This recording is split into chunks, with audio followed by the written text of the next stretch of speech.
Hi everyone, Sabrina from Campbell's Freedom Farm, and today we're going to pot some Dunstan chestnuts. Now I've been looking for some chestnuts that could handle any diseases and could grow really fast. The Dunstan chestnut actually produces in 3 to 5 years. It's fast growing and it can handle the blight. It actually is the one that came out of the American chestnut. Remember, we lost all those chestnuts. There were very few left. And when they realized this particular one made it, you know, like some people go through all these horrible diseases and they never get it. Their immune system is a little different. This particular one made it through.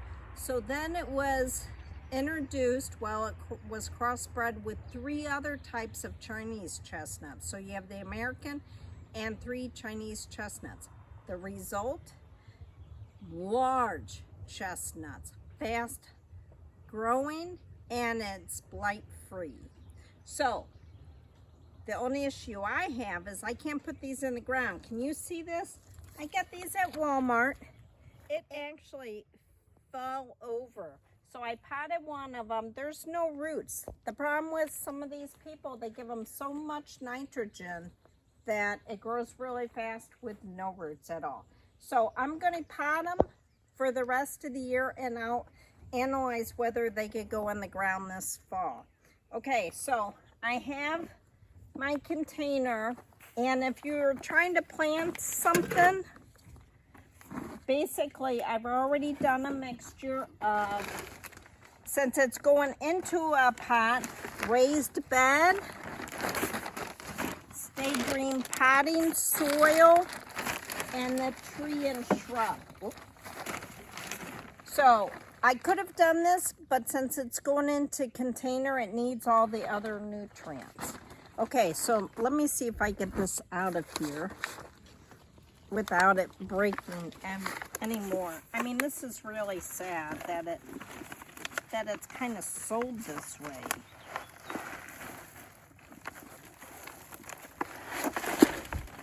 Okay.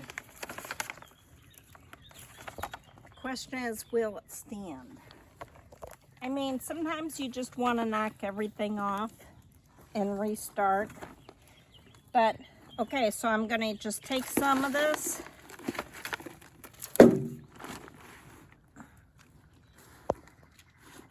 Okay, years ago, when you bought a tree, it had roots. Now they do it so fast. Oh, you got it? Okay. I'm going to take this out.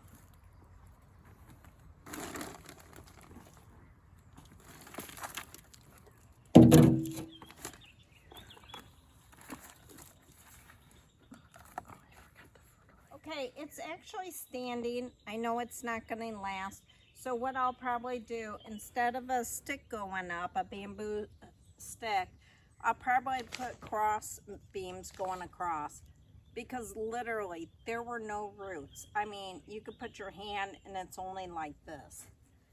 Okay, now, anytime you plant a shrub or a tree for the year, you might as well fill it with some beautiful plants. So I have a dahlia, as you can see in this one, a Proven Winters.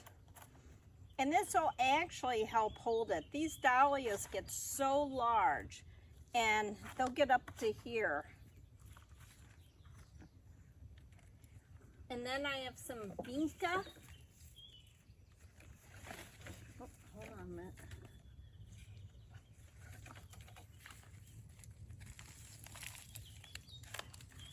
Now let's talk about the chestnut.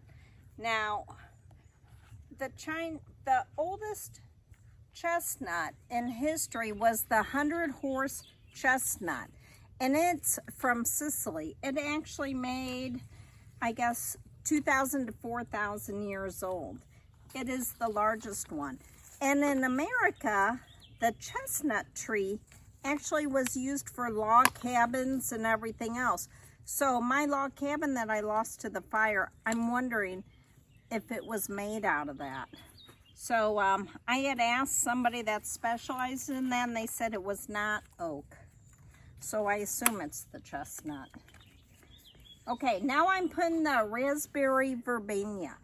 We want to keep this really cool, so this will help do that.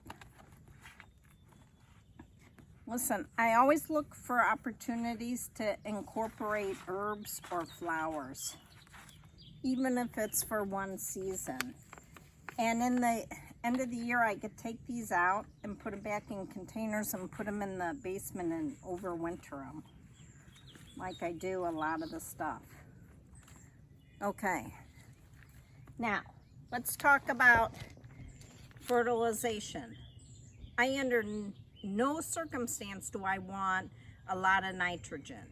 I think these companies that are making these are giving it so much nitrogen, it's just shooting up the growth, which is fine. I have a tall tree that I cannot plant in the field. So what it needs is a lot of phosphorus and potassium. So I didn't bring my fertilization, but I'm going to do a slow release, and then I'm going to keep this semi-moist because I don't want this to dry out. I mean, these roots aren't going to go very deep in here, but at least they'll develop some roots. And then if I see it growing and it stabilizes, I can't push it over, this fall maybe we'll transplant it into the field. But I am really excited about this. Just so you know, the Dunstan Chestnut, well, the Chinese chestnut produces 35 to 100 chestnuts per pound. So they're pretty tiny. It's like my hazelnuts that I grow. They're really small. The Dunstan Chestnut gives 15 to 35 chestnuts per pound. That's like in the jumbo shrimp in the frozen bag, you know, where you get less in there, but you get the really quality in the larger ones. And these are supposed to be sweet, and but I'm excited. So hopefully you guys can find a chestnut, but I'll let you know how it goes. This is Sabrina from Campbell's Freedom Farm. Have a great day.